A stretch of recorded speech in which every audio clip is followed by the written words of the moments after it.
Testing.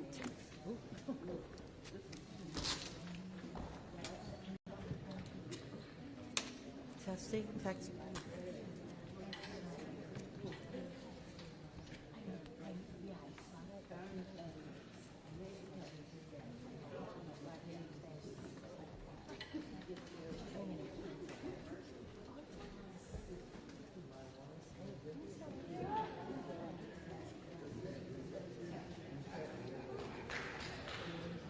Testing, testing.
Testing, testing. Oh, it's on. Good afternoon. I want to welcome everyone while we're getting situated here. My name is Judy Hill. I am the president of the Akron branch of the NAACP. Before we get started, I want to thank the First Congregational Church and Senior Pastor Nanette Pitt for this opportunity to host it here. I recognize my space wasn't large enough, but this is not only large, but it's beautiful. So you can sit back and relax in this day of rain.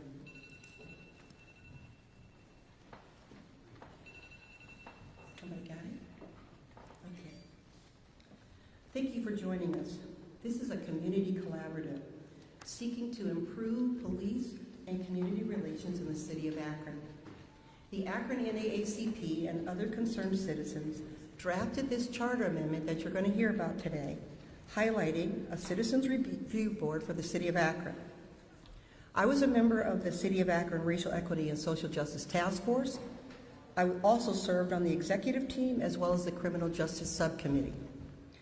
The task force members recommended this whole process of police accountability, stronger police accountability, mechanisms to establish the Citizens Review Board.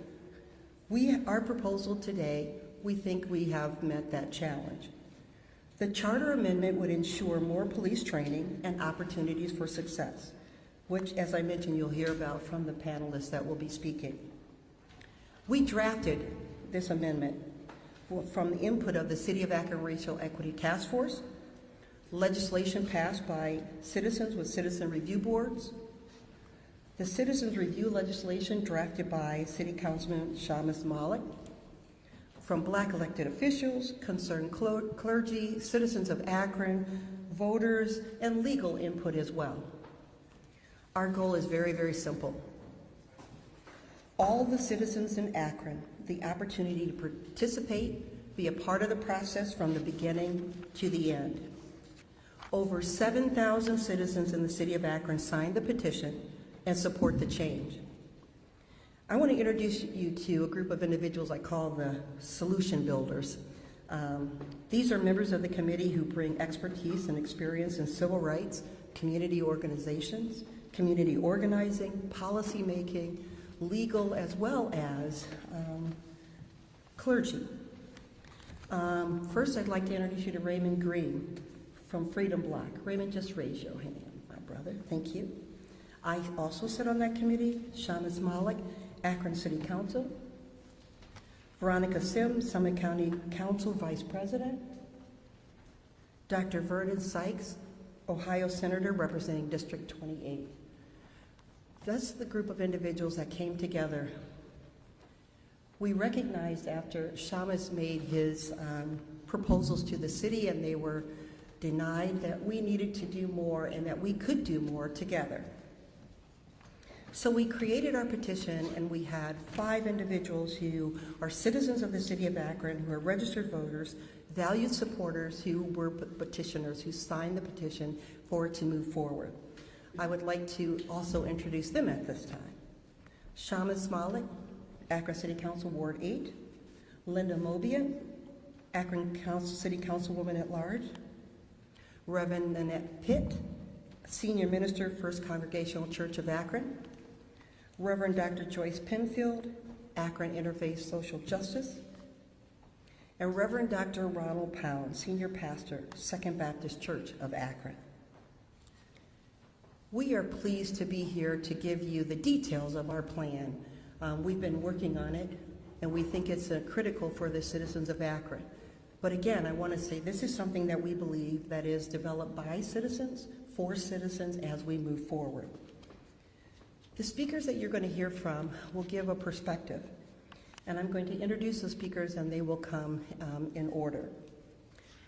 Brother Raymond Green from the Freedom Bloc, he will share how we got here. Shamus Malik, Ward 8 Councilman for the City of Akron, will discuss the proposal. And Reverend Nanette Pitt will share comments as a petitioner and resident of the City of Akron.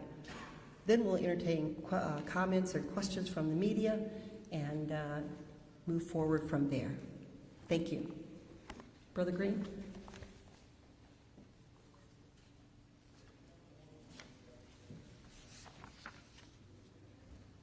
Good afternoon. Thank you. Call and response is always good.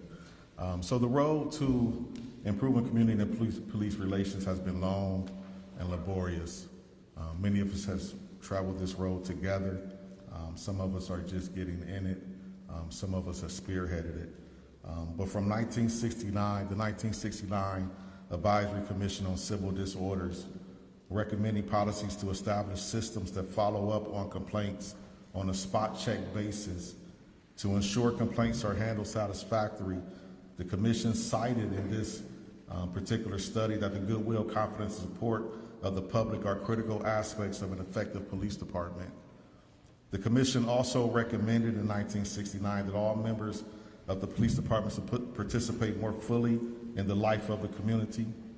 Cooperation with and by social agencies, youth groups, civic clubs, and the like will produce increased participation and will gain support for the police.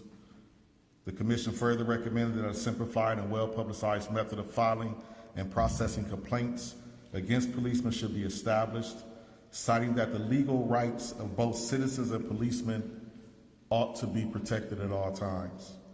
Then Mayor John Ballard was recommended to give serious consideration to ways he could achieve more citizen involvement with the police department in ways that would not interfere with their basic aspects of their work.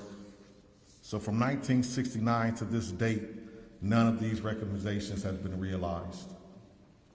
While Akron does have a police auditor, the role has no access to records, and all complaints he receives must be turned over to the police department for investigation. The current police auditor is excluded from investigating any officer-involved misconduct. Despite this, the community has been organizing and advocating for stronger police-community relations and accountability in the Akron Police Department since 1969. This includes negotiations with the mayor and police in 2007 killing of Demetrius R. Benson by Akron Police, 2008 killing of Jeffrey Stevenson Sr., who was shot more than 17 times within his home when police arrived. And when we marched and demanded citizens' oversight in the 2014 killing of Raphael Thomas and 2019 killing of Muhammad Issafain. So today we are here again in 2022. The tragic killing of Jayland Walker, an unarmed young black man who was shot at 60 times and left with 46 holes. the community stands together on this day, demanding we move from empty promises of not the right time and honoring collective bargaining agreements and move into real solutions. The community today, with all of you here, is unifying around a ballot initiative that allows for improved community relations because we, the citizens of Akron, deserve a police department that prioritizes safety, prioritizes trust and accountability, and not fear and insufficient training. A city government that treats all human beings as such, the human beings that we are. With dignity and respect is what every citizen of Akron is calling for from our police department. Over 25% of the last mayor and city council election turnout says we need to change the charter to ensure that the Akron Police Department is acting in concert with the citizens of Akron to build trust and to build peace.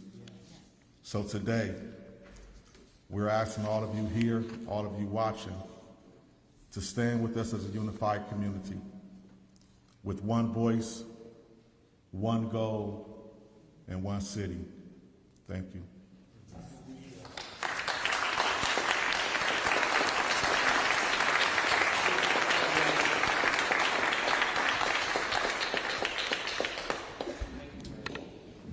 Good afternoon. It's never a good idea to follow a pastor at a pulpit, but I do my best to make good decisions. Thank you all for being here this afternoon. As Reverend Green said, today's proposal is not a new idea. It is something that has been discussed for years.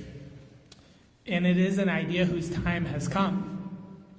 This petition seeks to put a charter amendment on the ballot this November so that Akronites can vote on creating a strong, thoughtful Citizens Review Board that would oversee a strengthened auditor's office. It's one important step, but just one step, towards ensuring our police department is both effective and accountable. As was said, Akron's police auditor role was created in 2007, and since then it has had many challenges: part-time staffing, a lack of access to information, and a lack of independence from the rest of city government. These are issues that have been much discussed in our community in the years since then.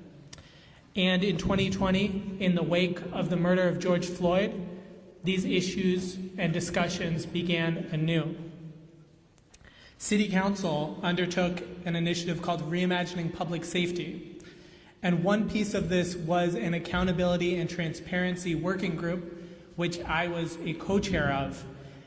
One of the recommendations that came out of this was creating stronger mechanisms of civilian oversight. And in early 2021, City Council successfully pushed for improvements to the police auditor role, making it full-time, budgeting money for an administrative assistant for the first time in a decade, and helping define, at least as a policy, not in law, but as a policy, the access to information. What can be accessed, what can't be accessed, and what needs to be confidential. Now, we did this work in concert with the Mayor's Racial Equity and Social Justice Task Force. A number of those members are here on the stage. Both the broader task force and the Criminal Justice Subcommittee, and not only on stage, but a number of the members are here in the audience, and thank you for being here. But President Hill was involved in those discussions, Pastor Pounds was involved in those discussions, and the Criminal Justice Subcommittee spent an awful lot of time, mostly on Zoom, discussing civilian oversight and strengthening these systems. And so one of the recommendations that came out of that group in March of this year was to create a Citizens Review Board that would oversee the police auditor's office and would ensure true independence and effectiveness. So there are three issues that this charter amendment helps to move forward on. The petition would create a 3-person office consisting of a full-time auditor, a deputy auditor, and an administrative assistant who would help with community engagement. We haven't had that deputy auditor role, and it's very important because in order to have continuity, if the police auditor was to retire, if the police auditor was to get sick, you want to make sure that there's institutional memory and that that role can continue and not just get dropped. It would also help us define through City Council what information the auditor can and can't access. And as you've heard, this has been an issue since 2007. And finally, and most importantly, it would create the Citizens Review Board, which would oversee and hire and fire the police auditor. And this isn't just to create a new board or a new commission. It's really crucial that the police auditor not report directly and not have their employment directly managed by the mayor or by City Council, because there may be times when they need to disagree with the mayor or City Council.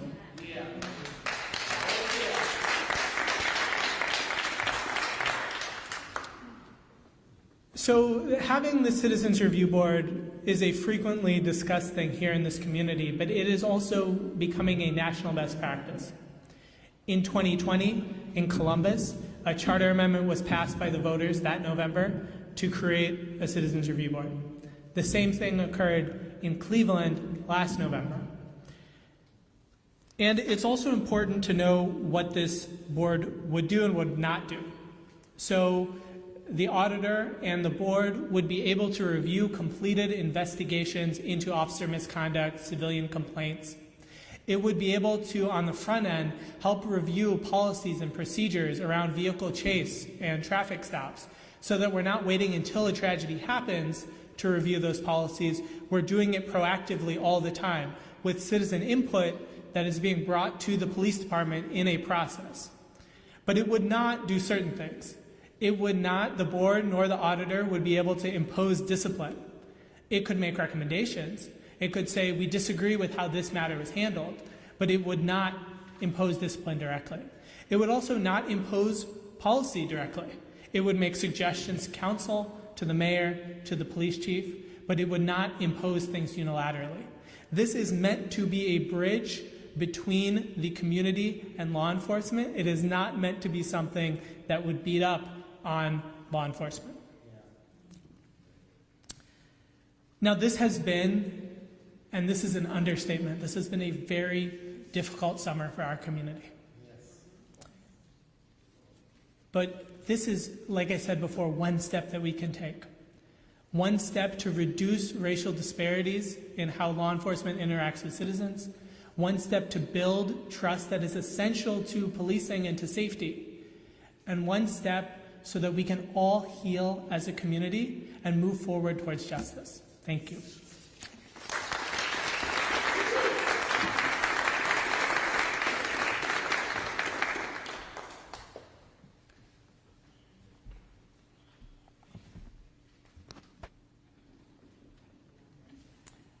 As President Hill mentioned, I am Reverend Nanette Pitt, and I've lived over on the west side of Akron since 2015, when I moved here to Akron to serve this downtown congregation. I have been proud to call Akron my home for these past 7 years. I didn't hesitate when I was invited to consider making this petition, and I see that reflected in the over 7,000 signatures that our partners collected from my neighbors, other local residents, in support of this petition. I've petitioned for this charter amendment because we need meaningful change in our city. We need an independent police oversight board comprised of Akron residents that represent the breadth of our community. We need independence and support for our Akron police auditor. We need accountability, not only for officer-involved use of force incidents, but also for police training. And we need to choose this as Akron's residents. Yes. Thank you.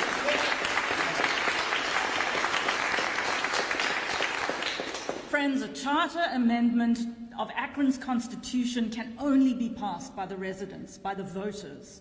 It's an opportunity for all of us to take a step towards transparency, accountability, and to create an Akron that that all feel proud to call home, that affords all people equal protection under the law. Someone say amen. Amen. Thank you. I've heard people play with the word justice, that it's not just us, but loving others as you love yourself. And then I've heard others say that it is just us, as in we're all one human family, despite the many divisions we struggle to overcome. Yes. The idea of true justice, not retribution, but restoration, yes, challenges our notions of us and them. It invites us to consider seeing our neighbor as ourselves, and this charter amendment is a way to bring us together across the lines that divide and separate us over and over again. It is an opportunity for all of us as citizens to come together and to vote for a simple but profound change to the city charter that will build trust between the whole community and our police force, that will ensure transparency through a Citizens Police Oversight Board, training for those who protect and serve the community, and honor the cries that have echoed through our streets for years, and the vision that coalesced this summer with so many in our community calling out for the need for Akron's wholeness. Oh, yes. As a faith leader, I see this charter amendment as a way to move the dial of justice in the direction of healing. Yes. Growing up in South Africa, I learned that healing and reconciliation cannot begin without truth. If we aren't willing to speak and to hear the truth, no one should have anything to fear from citizen oversight if they have nothing to hide.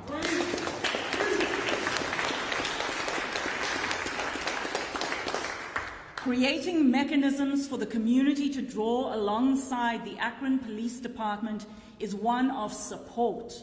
And creating a Citizens Police Oversight Board that reflects the composition of our city is an opportunity for us to live into the idea of being a city on a hill.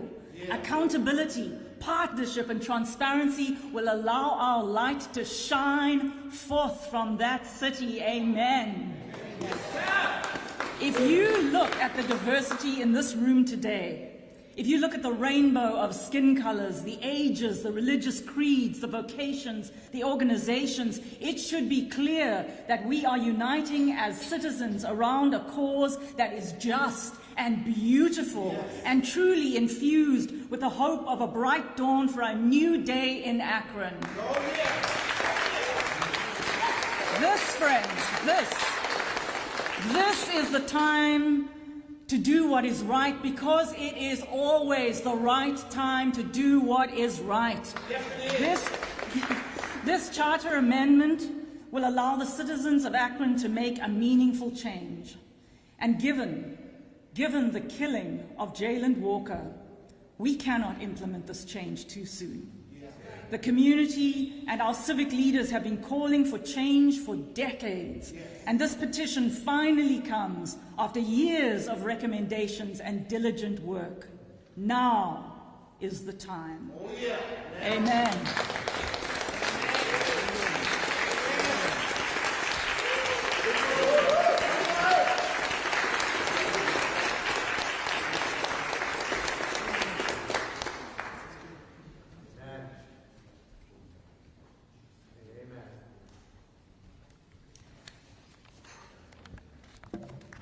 Wow. I'm just supposed to keep it together and keep it moving. I dropped the mic, but it's not mine. But you heard it just like I did. Since 1969, we've been talking about these legal rights for citizens and police coming together for a more better Akron. You heard about the Reimagine Public Safety Initiative. You've heard that safety, trust, accountability is always what it's about. We want to work together, not apart. One goal, one city. But main thing is the time has come. It is now that we have to make the change together. That's one of the reasons why the NAACP is a part of this initiative. look at the breadth of the individuals on this stage. Community, lawmakers, residents, the NAACP, Black elected officials. When have you in this city ever heard or seen all of us together doing something positive for the city, together, in one voice? That's why we're here. That's why we're here today, because it means that much. You also heard about independence, accountability. We want you as citizens to be able to be a part of this process. We don't want individuals selected by the mayor. We want individuals selected by the community. Those of you who are vested, who have lived here, who believe in the city and have put your heart and soul into its development. Independent, accountability, and I love this, the bridge between citizens and police development. We have to do this together. I have some closing remarks, but I'm going to save those until we have an opportunity to hear from the media if you have any questions, and anyone here will be able to talk to you and address those questions. I have a mic to pass around if you do. Yes? So I have several questions. I'm Anna. I'm with the District Public Media. First is just a clarification. I'll repeat the question. Sorry, I'll speak louder. I used to be Peter. So the first is just clarification. Would the review board do its own investigations as well, or could it only review investigations already done internally? Did you hear the question? No. Will the committee be able to review before, correct, or during the investigation, or only after? Can it launch its own investigation? Can it launch its own investigation? I'll let Shamus, you okay? Okay.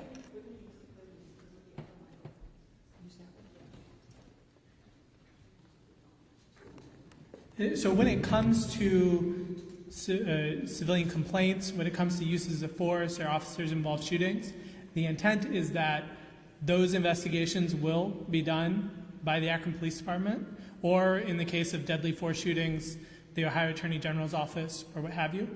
And those completed investigations could be reviewed by the Citizens Review Board and by the auditor, by the professional staff. Now, certainly, the office would be empowered to look at policies and procedures and look into issues. But those formal investigations that involve discipline, those would still be conducted in-house by the Akron Police Department and then reviewed, which is currently what occurs with the police auditor. This just formalizes that system. Did you have another question in that regard, or different? I have just a couple more real quick. What are your, I guess this would be for anybody who's worked on this. Okay. Do you have thoughts on the mayor has also proposed a review board that would be like an 11-person board? So I'm curious what your thoughts are on that. Stacey Jenkins is pivotal in the task force. He and I work. You want to answer the question? Yeah. Make the question clear. Thank you. The question was to talk about the mayor has proposed his 11-member proposal, and we have our charter amendment. So to speak to the difference of the two. So, just briefly. Yeah. Got a lot of details on this, but I'll try to be real clear. One of the things for the mayor, they want to try to form it, but not create a charter until 2023.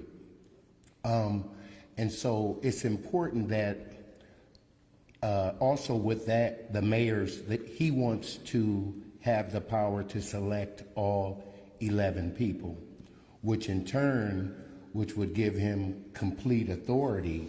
And so what would this group accomplish?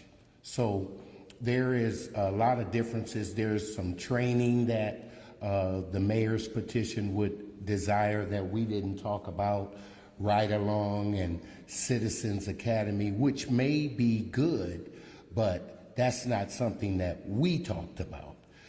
The Racial Equity Task Force, the Criminal Justice Subdivision, came up with most of these recommendations, and when we originally spoke about it, it wasn't welcome. And so it seemed like after the tragedy, with this young man, Jayland Walker, this thing began to take momentum from the mayor's perspective, but also we've been working on this previously.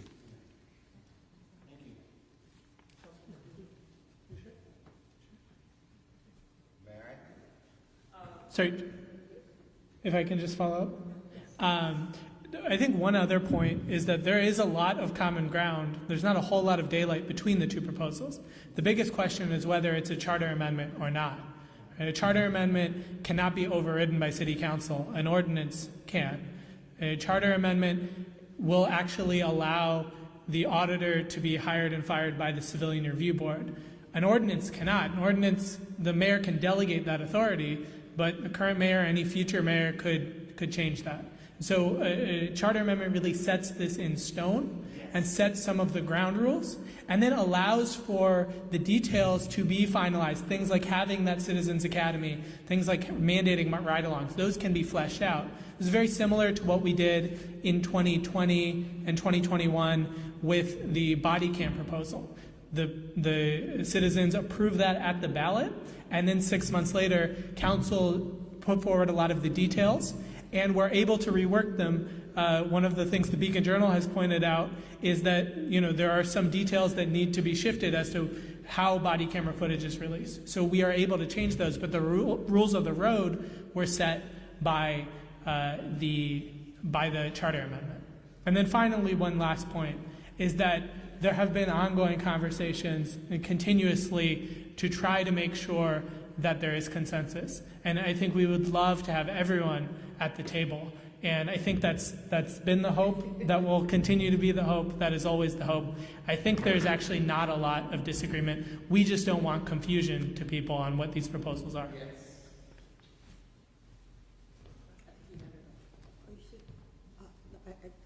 You have a question? Okay, so I've been living out here in a tent for 13 years. And do you know how many murders I've seen and the police kill people? Well, So, who's doing anything about that? Well, this is to talk specifically about our charter amendment. No, But no, one no. of the things that we've been talking about is making sure that we do more with the police department as opposed to, it looks like an us against them. Well, let's We get are us- all. Let's get us all off the street now. Come on, get us jobs. Give us, You're helping us understand it's a lot of work that needs to be done. And we appreciate your concern, and hopefully, as we move this needle, you'll continue to work with us as we do this work. Okay?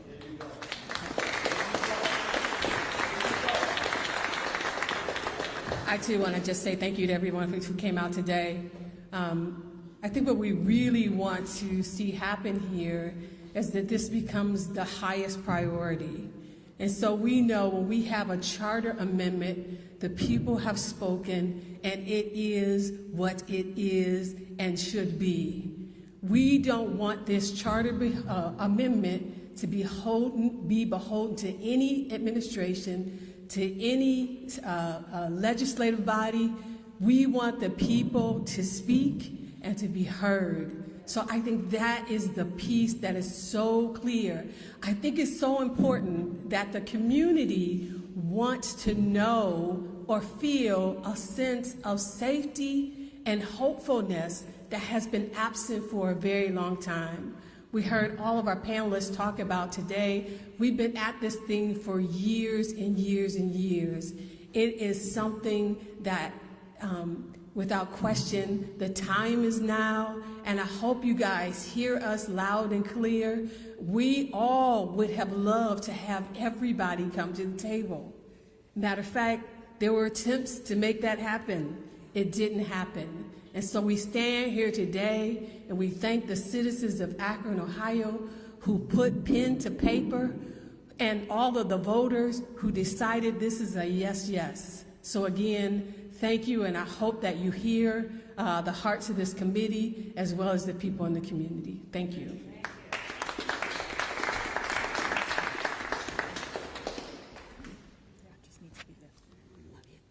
Doug. Councilman Malik talked about the intent of this charter amendment, and that the Akron Police Department or BCI would be but the charter amendment does say that with a 2/3 vote of the board, they can initiate on their own accord investigations. So under what circumstances would you foresee this board needing to initiate its own investigations, and when? At what process?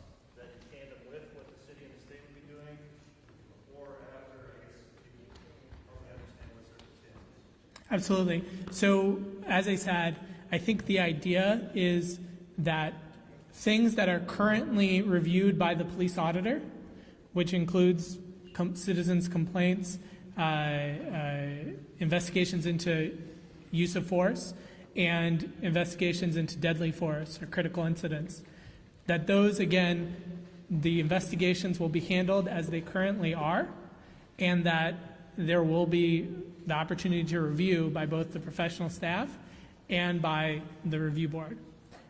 In terms of investigations, we would look to make sure that we flesh that out when City Council passes implementing legislation. As I mentioned before, this would be passed in November, and then City Council would have 6 months to pass implementing legislation, as the same thing that happened with the body cam ordinance. And so we would want to further define in there exactly what those investigations would entail. Again, they could be looking into the process by which there are traffic stops. They could be looking into racial disparities in foot patrols and things like that. And so, but one of the things we want to do, and this legislation was carefully and thoughtfully drafted, but we also do want to have a continuing conversation about what is permitted under the police union contract, and also how that contract itself may need to change in order to allow for this civilian review board and for the entire process to move forward. Yes. I know you guys dropped off the petitions and the 7,000 signatures to the clerk of council, sorry. Can you speak a little louder? Yeah. I'll repeat it, yeah. What's the status of the petitions? Have they been authenticated yet? What's the status there? The question is, what is the status of the petitions that were dropped off? Hold on one second. We have Senator Sykes who will answer that question. Thank you for that question. The petitions were dropped off at the board, at the clerk of City Council, and then transferred to the Board of Elections. They're in the process of counting. We do have an unofficial update that they're most of the way through with the counting and should finalize that count sometime today or no later than tomorrow. And then we'll have the final, they will make the final decision about whether or not we have enough signatures verified to move forward. Awesome. When can we get access to those? Will you guys post it online? I'm sure Access to... if they've been approved or not. It will be made public, and it will be as any other records, public records from the Board of Elections and or the clerk of City Council available to the public. You might even hear it outside.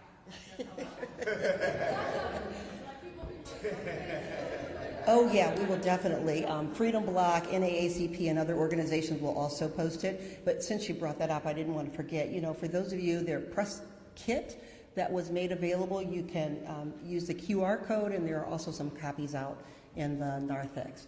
Mr. Sharp had a question, and then I believe one in the back, and we'll come back up to you, my sister. The race car is always on the table. You cannot train away racism.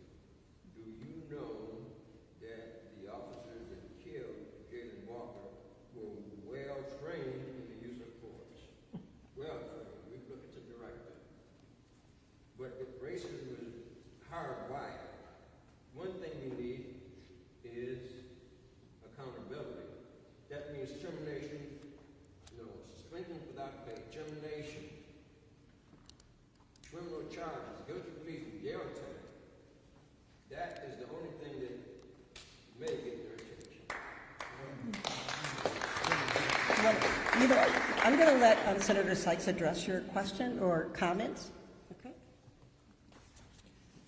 One of the things that we were very careful to make sure we include or address, and actually is in the title of our proposal, and that is improving police-community relations, and trying to prevent what we consider to be, and all of us consider to be, regrettable encounters with the police department. Now, you know, my grandson reminded me that he wrestled on the wrestling team with Jayland Walker, both in elementary school and in junior high school. And that reminds all of us how closely connected that we are as a community. And the police are also part of that community. And so we want to try to improve police-community relations. And one of the ways of trying to help Akron's finest, to help them have more tools and knowledge to better protect and to serve us. And so we put in the first section, Section A of this proposal, we put in that it must provide ongoing training, officer training, to deal with de-escalation, race and implicit bias training, non-lethal force options, community policing skills, mediation and conflict management, and mental health crisis intervention. So they must, that's why we want to put it in the charter, so regardless of who the mayor is, who the police chief is, they will have to provide this kind of training. We're not talking about defunding the police. This will add to the police budget because of the additional training provided for them. And so that's what we just want to be clear. We're trying to improve police-community relations, which we think will help us prevent these preventable regrets. Thank you, Attorney Sharp. Yes, in the back. Once the signature total comes out this week, what are your next steps towards getting this charter amendment passed? I don't know, we all want to take that one. Shabbos? Right? Okay. So once the Board of Elections certifies that there are sufficient valid signatures, Akron City Council will meet to officially put this on the ballot. It's kind of a formal step. You know, we're not going to debate the proposal. The people have spoken by 7,000 people signing this. And so formally we put it on the ballot. We would need to meet this week as City Council in order to put it on the November ballot. And then it will be on the ballot. And so it will get an issue number 1, issue number 2. I don't know what the issue number is going to be. And then all of us, this is not the end of the line, this is the beginning of the line. And so we are all going to need to go out there into the community and to have the conversations about why this is important, and also to listen and hear the perspectives of people, and not only for passing this in November, which I think will happen, but also so that it will inform how we shape this as City Council and as a community going into next year.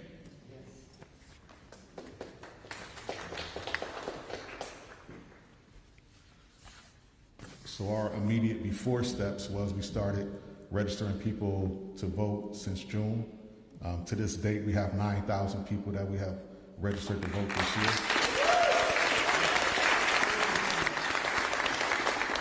Our goal is to register another 7,000 people before the October 11th deadline.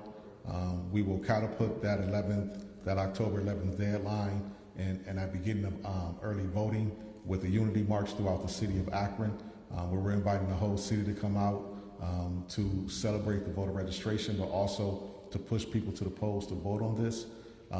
This is a very community-led sponsored initiative, so we will continue to knock on doors. Within the next 2 weeks, we'll begin knocking on doors and giving people more information about the ballot initiative, answer any questions that anyone has, and then offer them rides to the polls to vote yes or no on this initiative.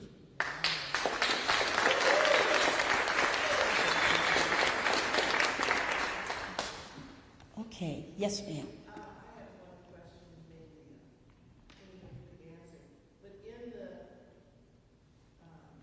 Proposal? Is there any wording for subpoena power for the commission? Senator Sykes? Yes. What was the question?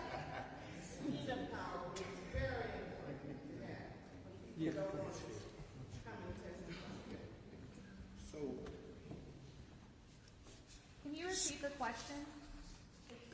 Want to repeat it? Yeah. She asked, was there any wording for subpoena power? And so I think we want to make sure that ultimately that would be something that we would want to do, but we want to make sure that and everybody understand that we want to work together. This is a approach that's a team, and then even subpoena power in doing that would probably go against some FOP things. So there's things that we would have to look to get in place, but ultimately subpoena power would be one of the things that we would want for that committee. To directly answer your question, yes, there's subpoena power, but we put a caveat in that it has to comply with all federal and state law.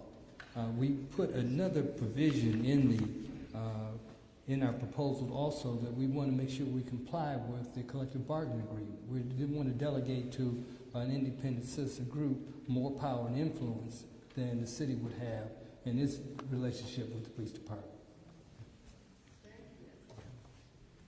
And just as a final note, one of the ongoing conversations will be whether this proposal, the mayor's proposal, in fact, any proposal, even the current status quo with the police auditor, violates the police contract. And this was a claim that was made about the proposal in Columbus in 2020. It's a claim that was made about the proposal in Cleveland in 2021. It's a claim that will be made about any proposal. And we can carefully draft it as much as possible. But as I said, part of this will be an ongoing process to figure out what the bounds of that proposal are and to make sure that we are within it. But I want to make one point very clear. Earlier this year, the city negotiated and the city approved a 3-year extension of the FOP contract. Now, this is an idea that was already a clear recommendation of the task force, but it is not something that was negotiated into that contract. But that cannot mean that we tie our hands. That cannot mean that we do not pursue justice. That may mean that we need to renegotiate a contract. Contracts are renegotiated all the time.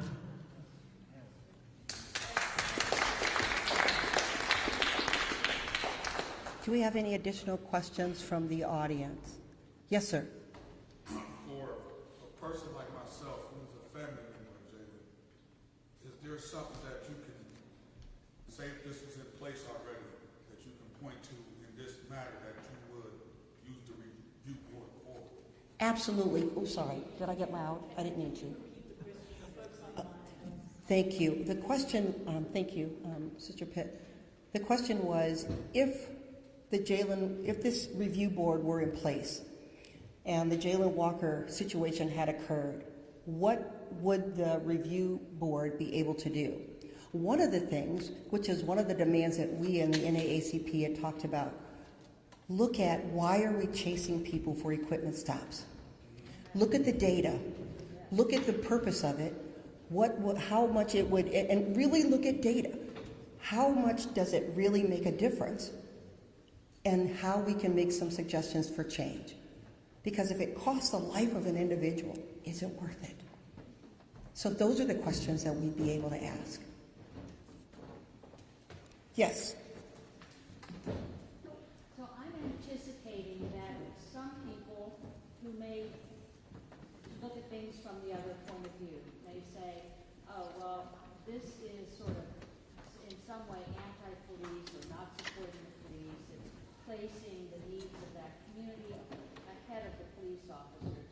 Could you tell us, are there some ways in which this proposal will actually help make police safer and make their jobs easier? Well, a bunch of us want to speak to that. Come on down.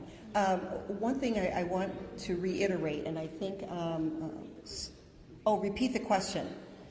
There are individuals who would feel that proposals like ours would be anti-police. And the question was, how do you help people understand that it is not anti-police? Is that correct? Yes, and are there some specific ways in which this proposal might actually make police safer? Okay. and also make their jobs easier. And are there specific ways that our proposal will make police safer and make them more involved in the process, correct? Yes, Make their job easier. Okay? Okay, because there are a couple of us. So I'm going to allow Senator Sykes to come first, and Linda, and then I will wrap up.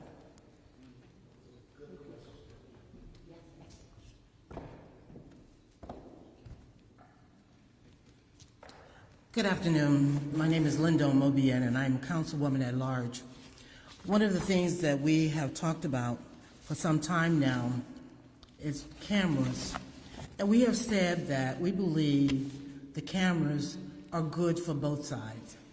It's a way for all of us to see what actually happened. That's why we're asking for the dashboard cameras and all.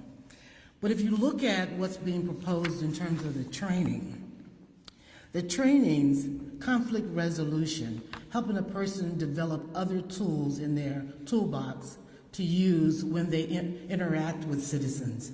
That is critically important, and that would keep all of us safe. De-escalation techniques. For many of you who are aware, we also have CIT training in the city of Akron, in the whole county. That's crisis intervention training, where all police officers are pretty much trained in that area.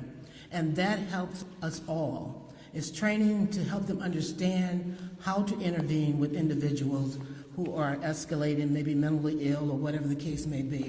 It is something that keeps both sides safe. And that is what is so critical. And all of the trainings that we're talking about in the proposal, it talks about helping a person understand. Because we talk about the same thing happens to a black person or a white person. The white person will tell you that they did nothing to me, I'm fine. But the black person has a more severe interaction with the police officers. So the training on race and implicit bias will help them understand that just because they come across as being angry doesn't mean that they're angry to the point that they're going to do anything harmful. It's looking at the situation, trying to develop tools so that you can de-escalate the situation. So all of those things that are proposed in this in this amendment will be used to help create a safer community for both the police and the citizens.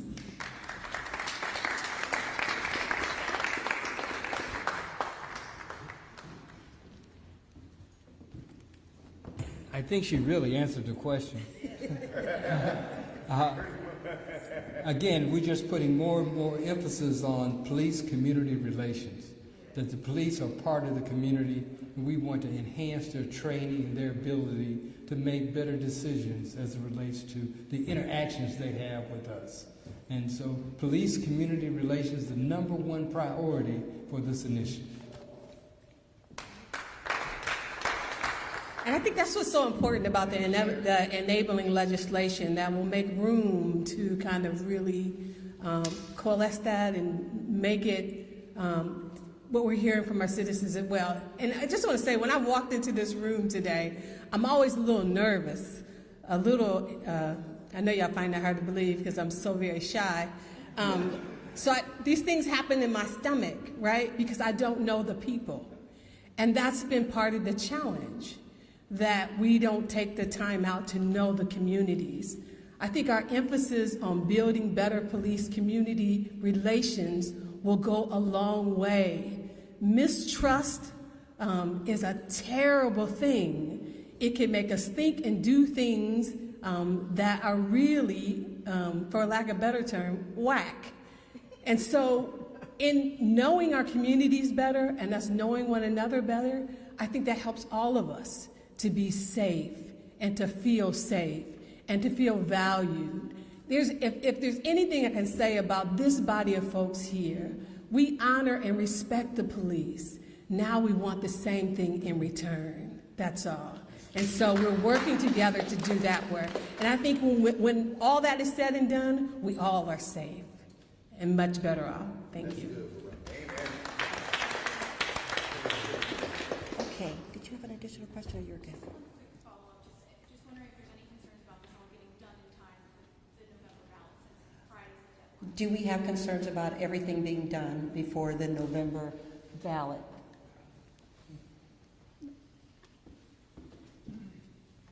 It's state law, constitutional law in the state of Ohio, as long as it is done or completed, the City Council acts by September the 9th, which is 60 days before the election, then it shall be held during that election period. If we miss that date, then it will be within 120 days. But if we make the September 9th date, it will be November election. So do you have concerns about that all getting done by the end of the week? I guess is what I'm asking. We feel that we have enough signatures, and we have agreement with the requisite council members to call a meeting, and so we believe that we will make this go. We have prayer. So I think you see why NAACP is so excited about this initiative. We believe this is an opportunity for our city to come together in a way that we have not. And if there are no other questions, I'm just going to make a few remarks. First, I want to thank you all for attending. We have a wonderful communications team that has put together that press kit. Please feel free to download it if you want specific information. It was mentioned before, justice is not just about us, it's about all of us. I'm a firm believer in using our collective love of what is right and just to make change in our spheres of influence. We all have them, whether they're churches, whether they're in our homes, in the organizations that we serve in, we all have a sphere of influence. This is an opportunity. As someone said, this is the first step, but the time has come for us to do this. When I signed the covenant to serve on the City of Akron's Racial Equity Task Force, I took that mission to heart. And it reads, in part, to build public trust in the community by formulating meaningful recommendations of policy change to create a more equitable, socially just community. I truly believe our proposal does just that. It's an initiative for the people, by the people, for such a time as this. Thank you, everybody, for coming.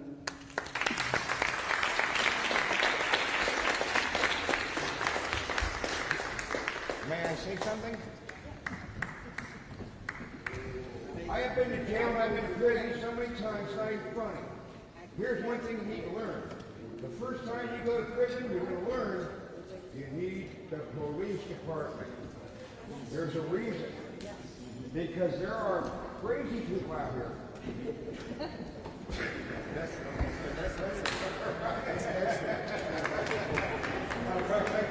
You need them. Hey, man, you need them. How are you?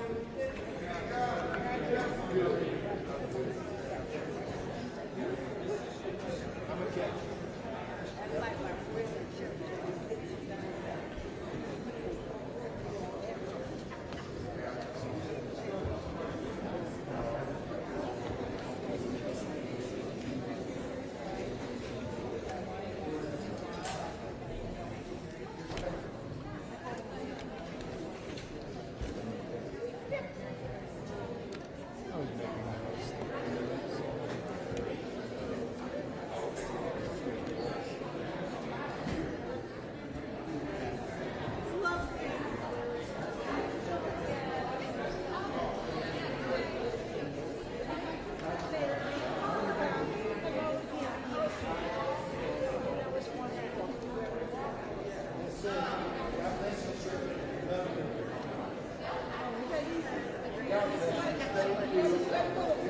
All right, how are you?